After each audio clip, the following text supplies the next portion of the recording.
Good morning, everyone. Paul Ruppel here with Fox 29 News Now. Hope you're off to a great start on this Monday.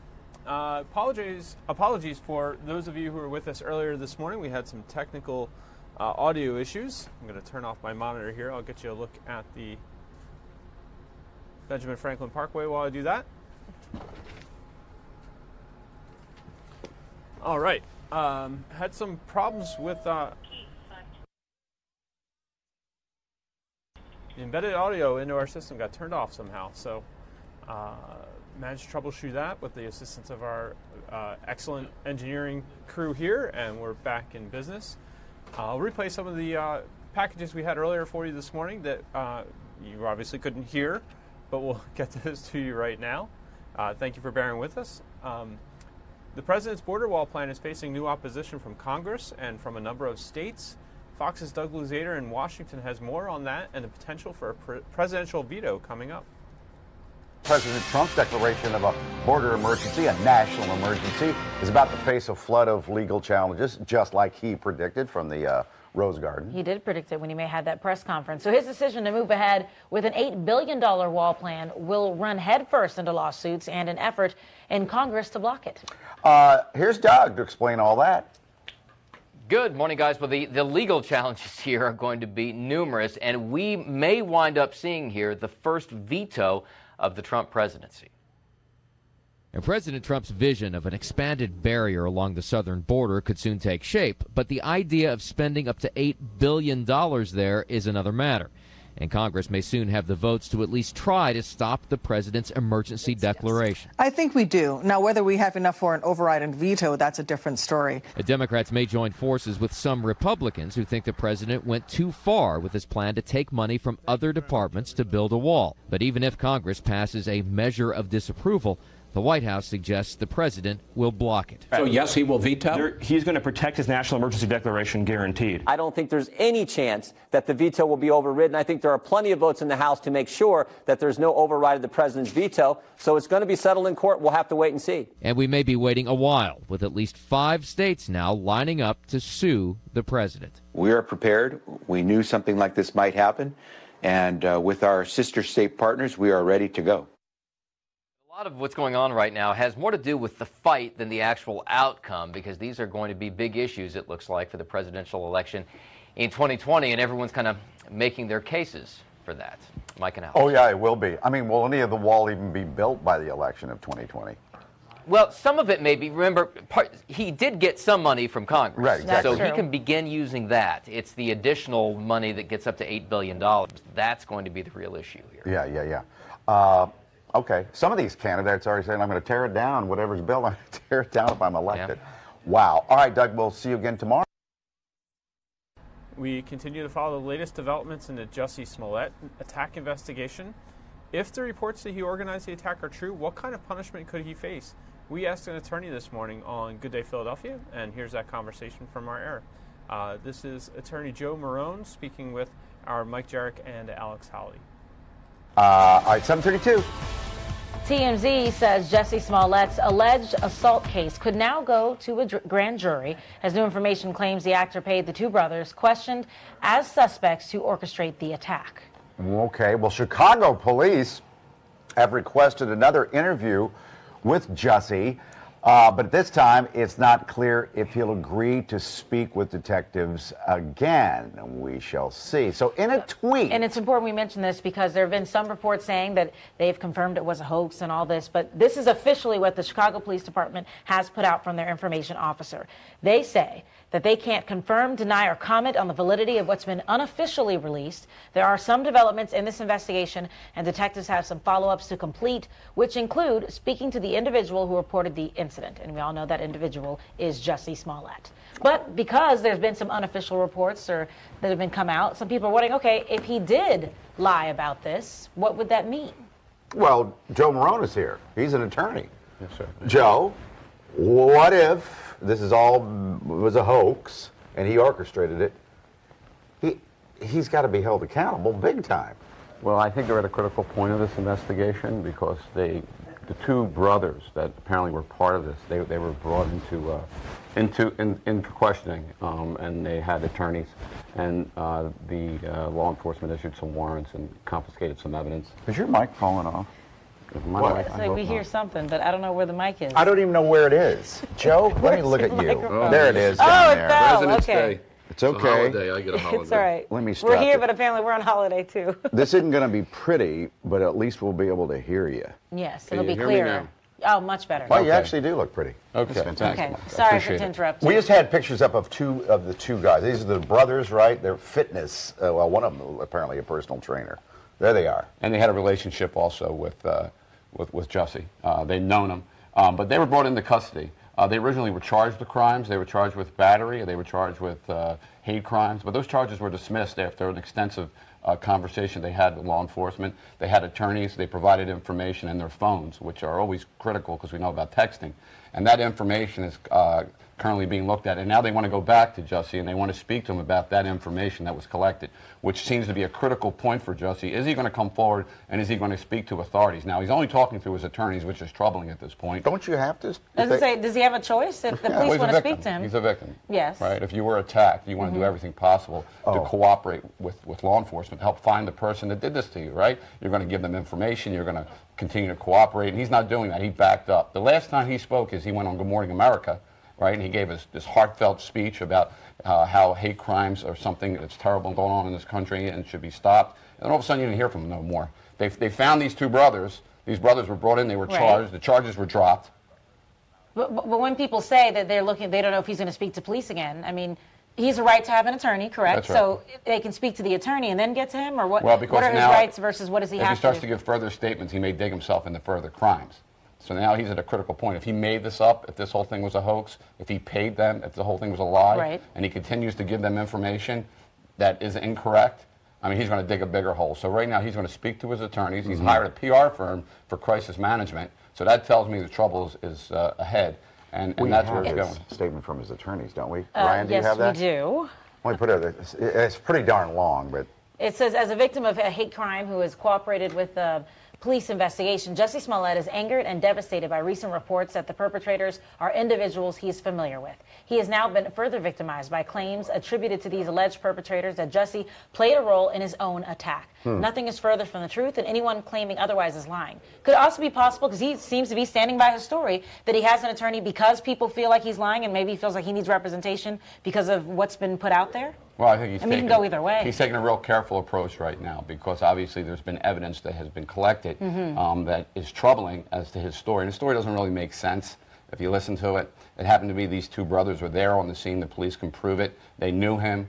They're the ones, there's a receipt they found, a rope that they purchased that was around Jussie's neck. So obviously they had something to do with it. So it's starting not to match up. So the initial story that Jussie gave isn't correct at this point in time. So now you're talking about false information you're giving the police. you probably answered this, but I was so distorted by. I was confused. No, I was distracted. Is the word I'm looking for by your microphone falling off. If he's lying about all this, could he do jail time? Well, he definitely can get charged with a crime, right? And the crime would be? Well, providing false information to the police or falsifying a police report, which is a class felony, a felony 4 in Illinois, which carries a jail time 1 to 3 years. Could he also have obstruction of justice, too, since, I mean, he said that these were the people who attacked him, and if that isn't the case... Right. isn't So that also between leading obstruction police? of justice, filing a false police report, these are the charges he's looking at. And you can rest assured this week, if that information exists, they're going to put it to a grand jury. They're going to charge him, because if there's any indication this is false, I mean, I can rest assured law enforcement is very unhappy about this. And I think he pretty much could have ruined his career. Oh. It'll be hard for him to come back. Yeah. And nobody knows why. It doesn't make any sense. Who knows? We'll ever know if this is the case. Right. I mean, that's the number one question. A gigantic why?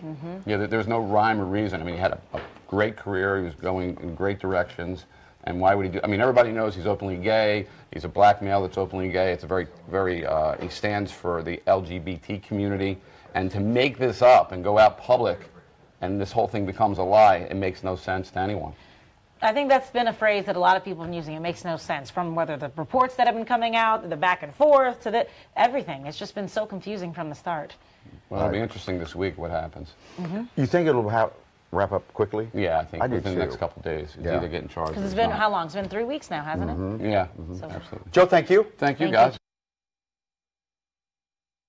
I was just answering a couple of viewer questions in there and acknowledging them for being with us this morning.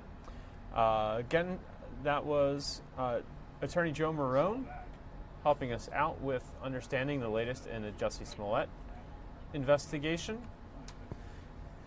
I want to mention, I know we read at least one of the attorney statements on air, but let me get you the other one, and I'll play a little bit of video of Jussie while I do that. And when I say effortless, The attorney's I mean no other statement effort. was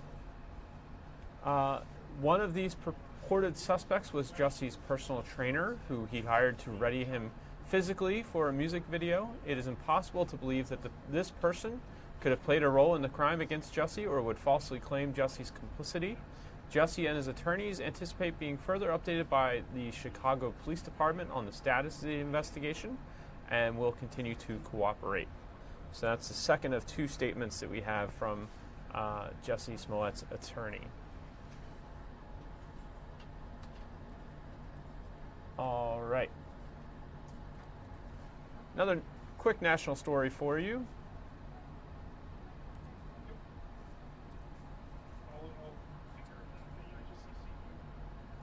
Anthony Weiner, the former congressman, is no longer in prison. He was released yesterday after being convicted in 2017 of sexting a 15-year-old. He'll now have to register as a sex offender. So the former New York congressman is just out of prison there. Let's get you a look at business news this morning. What's more likely, scoring a date with your favorite celeb or winning your own home? For one age group, the answer to that question may surprise you. Fox Business Network's Tracy Carrasco has more in this report. She joined Mike Jarek and Alex Holly this morning to talk about it on Good Day Philadelphia.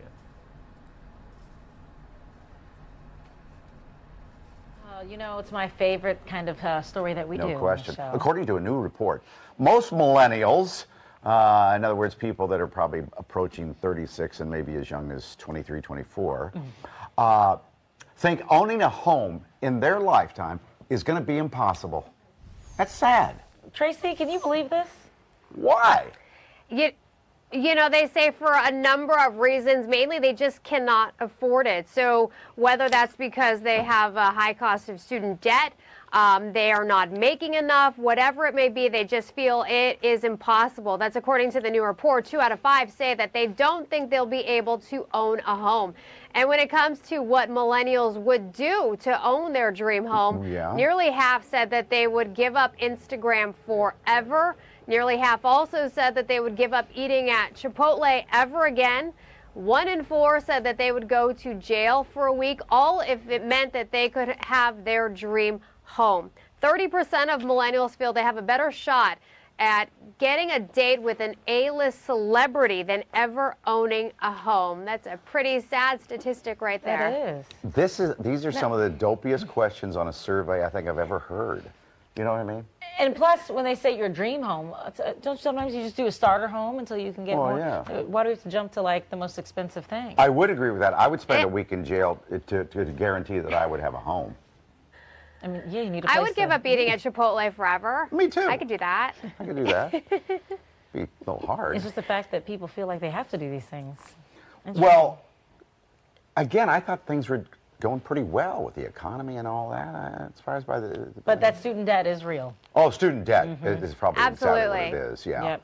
Plus, you got to move out of your parents' house before you can buy your own house. You know. Well, you look at the high cost of living in a number of cities. I'm sure it's the same way in Philly as it is here in New York City. Imagine trying. It's tough. Well, thank Especially goodness. if you're trying to buy a home. Yeah, we're a little cheaper than you guys because I know there's a lot of people who live here in Philly and they commute to New York because it's just so expensive to live in New York. Darn right, 99 miles. Hey, Tracy, good to see you working on a holiday, and we'll see you tomorrow. Thank you. See you tomorrow. That was Fox Business Network's Tracy Carrasco joining the cast of Good Day this morning to talk about the survey. We are following, well, let's get you some weather right now. The hot gambling spot of the U.S. gets a cold dose of Mother Nature Sunday. About 4 inches of snow hit Las Vegas Sunday, with more continuing overnight, driving social media users to post their unusual visitation of precipitation. You're looking at some cell phone video here. The snow served up a virtual color show in the air as it reflected the bright colors of the Vegas Strip. Local parents took their kids to parks for the rare chance to make snowmen, sled down hills, or start snowball fights. This week's temperatures will stay abnormally cold in the early part, and another cold system could head that way by Wednesday, possibly dropping even more snow onto Sin City. Well, if you're a snow lover, it's not very often you're jealous of Las Vegas, Nevada, but you may find yourself that way here in Philadelphia this winter season. We had a pretty good snow in November. We've had a couple other small snows, but not much to speak of since.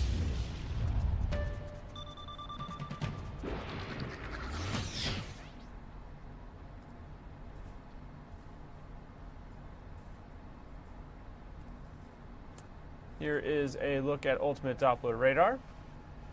You can see there is a little bit of snow in western Pennsylvania, but seems to be hitting the mountain range and just about stopping there.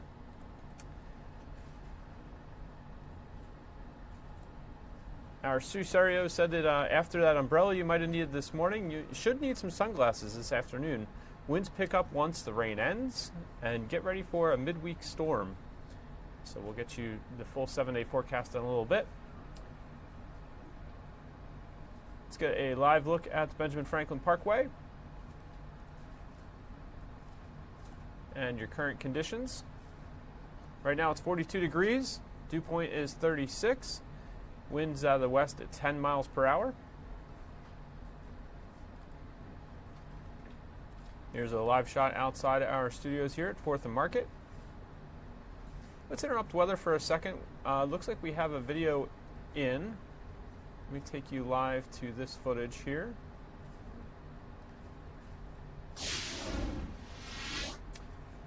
This is a protest outside City Hall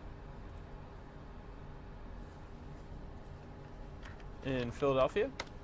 As I was looking around at the weather cameras there, I saw we found the protest here and had our helicopter right over it. Get you a little more information about the protest.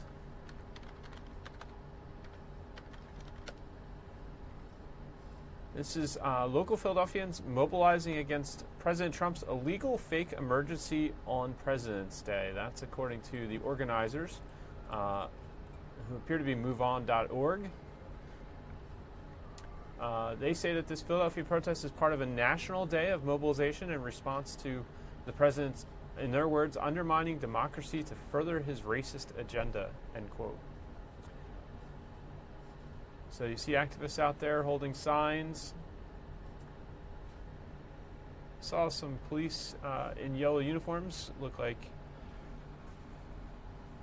crowd control, there you go. And public affairs often responds to these incidents to make sure everything stays in order. This is on the south side of City Hall right now at the near end of the boulevard, which we were just looking at on our camera. Again, attendees are carrying signs and leading chants in opposition to the president's, what MoveOn is terming his fake emergency. They say that this national mobilization is coming amid relentless attacks from the Trump administration on immigrants, people seeking asylum, federal workers, and communities nationwide.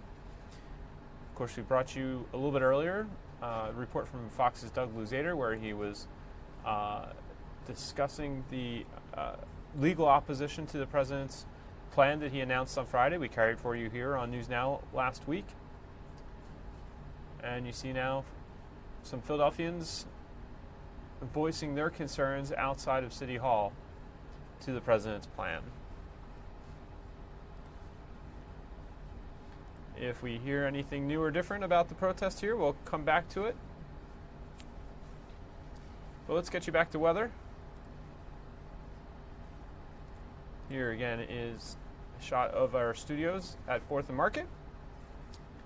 We showed you the zoomed in, or the wide ultimate Doppler. Let's look at a closer look here. You can see some of that cloud cover and snow hitting the mountains out to our west and seeming to stop right there. Not too much coming across. Here come your current temperatures.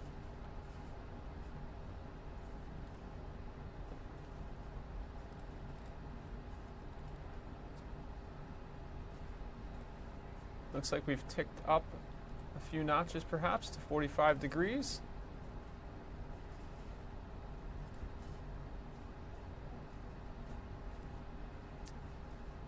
Most of the area in the 40s here. Here come your northeast temperatures. 50s in Ocean City, Maryland, and Charlottesville, Virginia. But teens up in the far reaches in New England. Your national temperatures, they're at 84 in Miami right now, 79 in Tampa. That's the only orange spot on the map. A little bit warmer, 57, 53, 53 in the southeast. Raleigh and Atlanta and New Orleans and Houston, 58. On the west coast, it's pretty chilly. 44 in San Francisco, 32 in Portland. Vegas, there you see 41 where we saw the snow in that video earlier. So they're back above the freezing mark. Here come your wind chills. It feels like 36 in Philadelphia right now with that breeze. 30s across much of the area except Dover where it's at 41. Your temperature change, it's actually a bit warmer than it was yesterday this time for much of the area. At least 10 degrees warmer in Philadelphia. Here are those wind speeds we talked about. 23 sustained in Philadelphia right now. 23 miles per hour that is. And teens some other places. 26 in Lancaster seems to be the high spot. And your gusts, we're seeing some gusts at 33 miles an hour in Philadelphia. 35 in Atlantic City, 38 in Millville, 36 in Wilmington, 39 in Lancaster. It seems to be the band of the stiffest gust there. Let's take a look back at the parkway, see if we can see. Flags are flapping pretty good there. See the camera bouncing a little bit in the shot. All right, as Sue mentioned, visibility should be improving, so 10s across much of the area, 8 in Pottstown. Here's your satellite view of the, you can see that the snow-making clouds over to our west. Let's take you through our future cast here.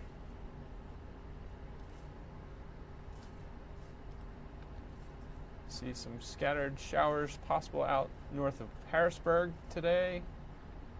But you're looking pretty dry into Tuesday.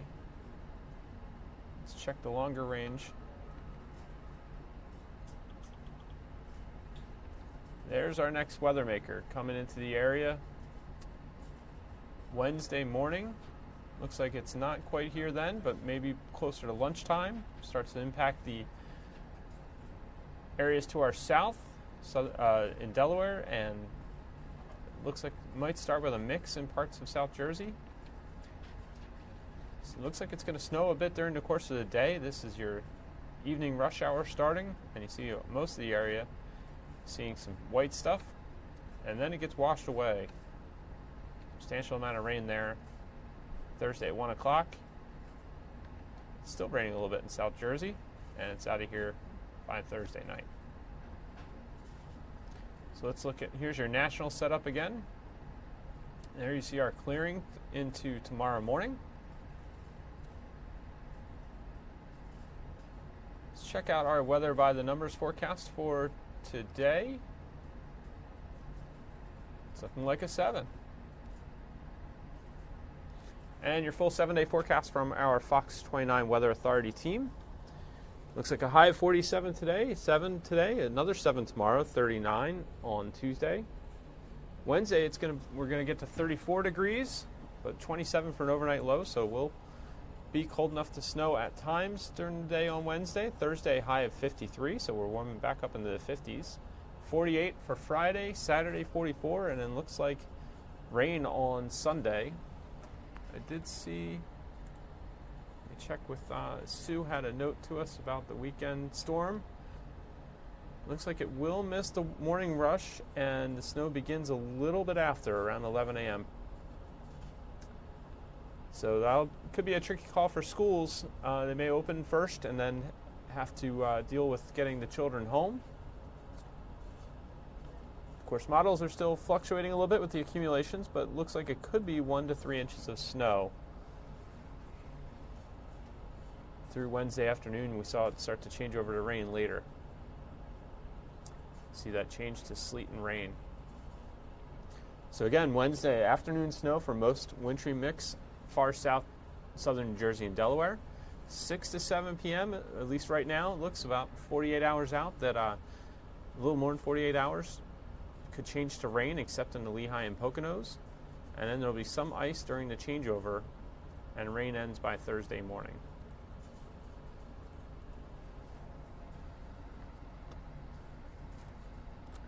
One more look at Ultimate Doppler before we move on.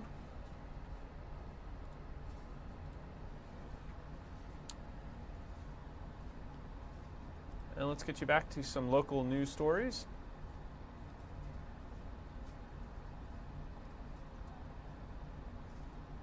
Earlier this morning, we had some problems on I-76. Line Street Expressway wound up being shut down after a tractor trailer reacted to the westbound lanes. This occurred near the I-76 exit ramp. Ramps to I-76 east were closed along with one lane to I-76 west. Fox 29's Bob Kelly talked you through this morning on Good Day Philadelphia. There were reports of a fuel spill, and the road reopened later this morning.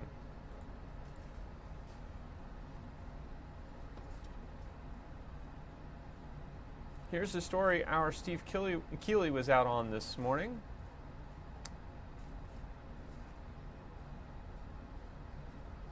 Gunfire erupts in a residential area of Willingboro, Delaware, leaving 2 men shot and 1 of them dead. Steve was live at the scene this morning and filed this report. Lots of cash, lots of shattered glass, and lots of questions. 8 hours after being called first to a shooting on this normally quiet Willingboro suburban street, the Burlington County Prosecutor's Office and Willingboro Police were expanding their closed-off crime scene further back from the Lexus, with $100 bills seen on the dashboard and shot-out passenger side windows. A resident says the sound of a scuffle was soon followed by the sound of shooting, then frantic knocking on his door. One of 2 young men shot inside the Lexus came asking for help. Police and paramedics took him to Cooper and Camden. The other man with him was in worse condition, police told us, gravely wounded in the head and neck and taken to Lourdes in Willingboro. Neighbors just doors away woke each other up with text and phone calls. Police soon woke up the rest, looking for witnesses who may have seen something. I let him in, and he just said, there's been a shooting. Did you hear anything? And I said no. And he asked me for my name, phone number, blah, blah, blah. And he indicated if I, in the daylight, walk around my house and see if I see anything, and if I do, not to touch it and to call them and let them know. It's sad. It's not the same town I knew growing up. That's what I can definitely say. For now, this scene shows gun violence continues at its rampant pace on both sides of the Delaware River, in the cities and in the suburbs like this one. In Willingboro, Steve Keeley, Fox 29 News.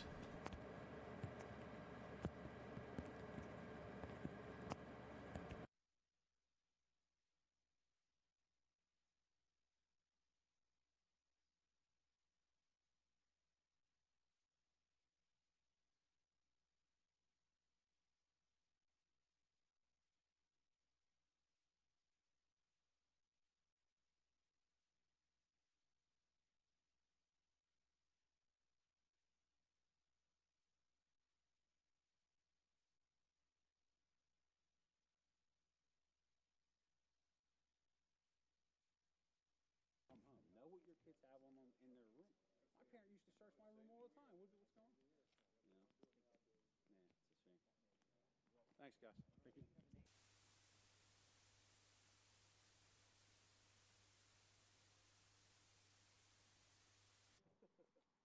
All the juveniles were taken to Southwest detectives, and they're going to be investigating what actually occurred in the house. We have no ballistic evidence from what we see inside the house, but they will be looking at what happened in there, interviewing witnesses, etc.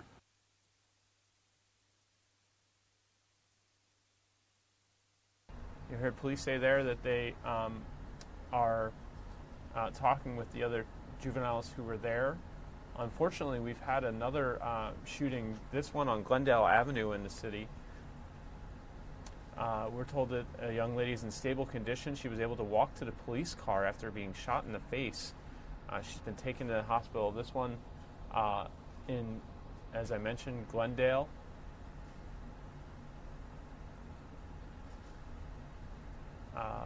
The bullet was still inside the girl. There were multiple kids inside that home. We're told there was a language barrier and police are waiting to obtain a search warrant, and multiple guns inside the home. The girl who was shot is from Montgomery County. So that doesn't go with the video I'm showing you right now, but at least 2 incidents of juveniles being shot in Philadelphia last night or this morning. Hopefully they're both able to recover from their injuries. And we'll get you any information that any additional information we can get.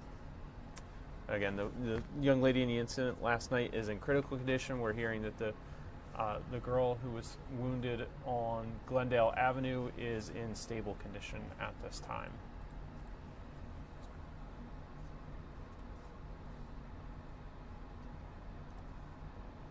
An 18-year-old is dead after being shot in a schoolyard, possibly coming from a vigil for another shooting victim.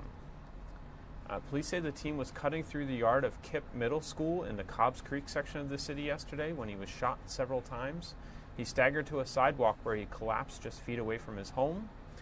A few blocks away, a vigil for a 17-year-old who was shot dead on Friday had just ended before the 18-year-old was shot. Homicide detectives are looking into the possibility that the shooting in the 6,000 block of Angora Terrace of this 18-year-old was related to the vigil and possibly related to the homicide of the 17-year-old.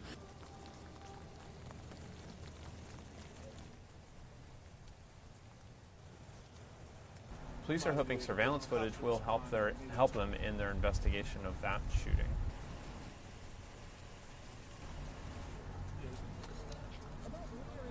And a child remains in critical condition this morning after a crash on the boulevard in Philadelphia.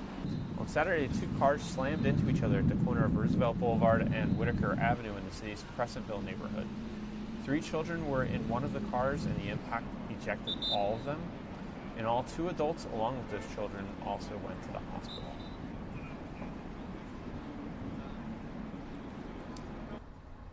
In Lehigh County, a federal judge has dismissed a lawsuit brought by the mother of a 16-year-old Allentown girl over her 2018 disappearance. 46-year-old Kevin Esterly repeatedly signed her daughter out of classes without permission. Authorities tracked him down in Mexico with the teenager last March. The girl's mother filed suit claiming the Lehigh Valley Academy should be held responsible for psychological harm and bad publicity. The suit also said the school violated the mother's rights by allowing Esterly to sign the teen out of school. Esterly is behind bars on a corruption of a minor plea. The girl's mother plans to appeal. Again, a federal judge dismissed her lawsuit related to the 2018 disappearance of her daughter.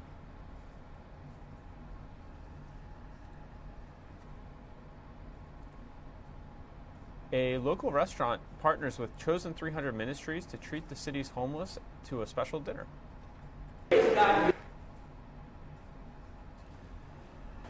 Yesterday, after Sunday worship at Chosen 300 Ministries in West Philadelphia, guests were treated to a 3-course meal and fine dining treatment. This was made possible by Kings and Queens Liberian cuisine in Upper Darby. And while attendees certainly enjoyed the delicious spread, some say what mattered most was the thought behind it. We'll take time out of their schedule to come do this for us. They're very special people. I was expecting to come to church, but this is better than church, I think. And I think it's a wonderful.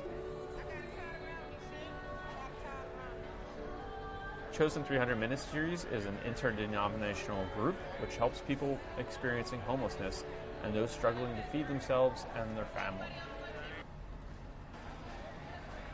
And I want to mention a congratulations to Penn State students who helped raise more than $10.5 million to help fight pediatric cancer. Another Thon weekend, another huge success for the Four Diamonds Fund. Thon is the largest student-run philanthropic mission in the world. Every year, dancers spend 46 hours on their feet, no sitting, no sleeping, every February. And all kinds of volunteers and proud friends and family help support them as they support children with cancer and their families. So congratulations on another job well done by the students at Penn State, raising, I believe the figure was $10.6 million to help fight pediatric cancer. Let's get you another look at the gusty Benjamin Franklin Parkway right now. If you're headed outside, you will need a windbreaker, winter coat. It's starting to feel a bit chilly out there again. Feels like temperatures down in the 30s. We showed you earlier this morning a protest over City Hall in Philadelphia. This is another protest, this one occurring in Atlanta. As we mentioned, MoveOn.org seems to be holding protests across the country. Let's listen in briefly here. And we talked about this emergency wall. And I told them there is no emergency except that the number 45 have declared war against us, refugees and immigrants. A woman who speaks no words of English, she cannot read and write. She is from the Democratic Republic of Congo. She kept quiet and would stop. Again, MoveOn.org is sponsoring these events and says that they are protests against the president's immigration policy and his decision last week to declare a national emergency at the southern border. You're looking live at a protest in Atlanta, Georgia. We have one in Philadelphia outside City Hall that we showed you earlier. Here's a live look at the White House. The president will be headed to Florida International University later today, where he'll be discussing what's transpiring in Venezuela.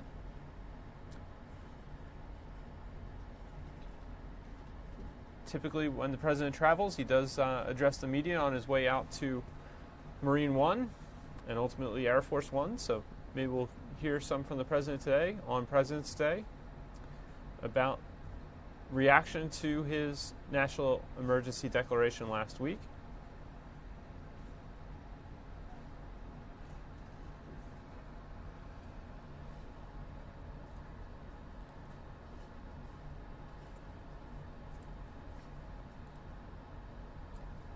Let's take a quick look at weather conditions across the area. Again, here is Ultimate Doppler. We're going to show you our weather cameras from around the region. Here they come.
So it does look pretty gray across much of the area today. Not a lot of sun shining at this moment.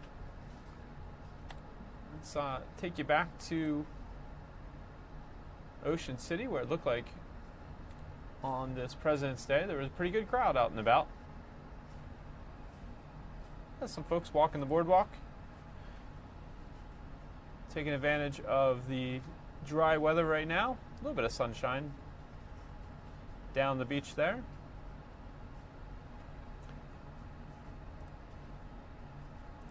And again, we'll take one more quick look at weather this time. Your current temperatures: 45 in Philadelphia, 40s across the entire area that's reporting right now, including 47 in Atlantic City, just a little north of Ocean City. Gets a little warmer further down the coast. Ocean City, Maryland, 50 degrees. Warm spot right now is 84 in Miami. And we've got a couple ones across the northern plains. They're above freezing, but about an 83 degree difference there between those points. Your wind chill right now feels like 36 in Philadelphia. That's because you've got winds of 23 miles per hour sustained and some gusts as high as 33 miles an hour in the city right now.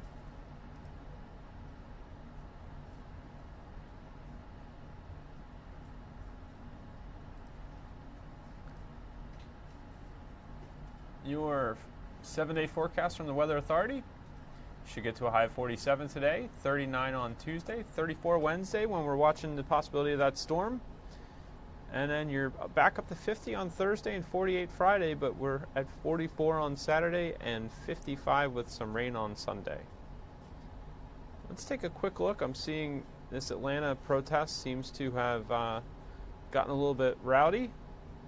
Looks like there's a President Trump supporter who has moved into the middle of the Move On protest, and he's being shouted down by some other protesters. No fear! Immigrants are welcome here, no hate! No fear! Immigrants are welcome here, no hate! No fear! Immigrants are welcome here, no hate! No fear! Immigrants are welcome here, no hate! No fear! Build the wall! Build the wall! No fear! Immigrants are welcome! Where? My country? You want me to leave? It's a free country. You want to invite illegal immigrants, but I can't stay here? I'm a citizen. I pay taxes. I'm a business owner. Build the wall. Build the wall. It's not your damn business. Build the wall. Get rid of him, would you? Oh, yeah, use mob tactics, just like Democrats. Just like everyone else. Cheese. Again, you're looking at protests from Atlanta, Georgia, where the country's political divide is on display. You've got protesters at an event sponsored by MoveOn.org across the country, protesting the president's declaration last week, a national emergency declaration at the southern border, and one of the president's supporters getting into the mix and talking with some of the other protesters, or the protesters. He's a supporter.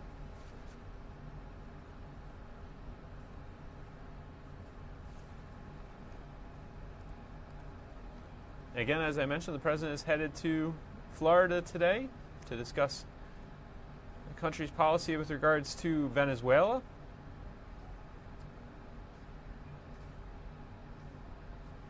We'll see if the president has anything to say about the national emergency declaration, reaction to it, some of the lawsuits that have come in. There is the possibility that Congress could vote to oppose the declaration, and the president could veto that opposition. So let's see how things shake out. Again, we'll take you back to Ocean City, New Jersey, where you're seeing some crowds on the boardwalk here, getting outside to enjoy the weather and a little bit of sunshine there. It looks like it's sunny now there. See some shadows and Looks a little brighter than last time we took this shot. However you're spending your President's Day, whether it's working or on vacation or off for the holiday, I hope you have a great rest of your day. Thank you for joining us on Fox 29 News Now. And we'll be back with you tomorrow. We're here each weekday at 10 a.m. after Good Day Philadelphia.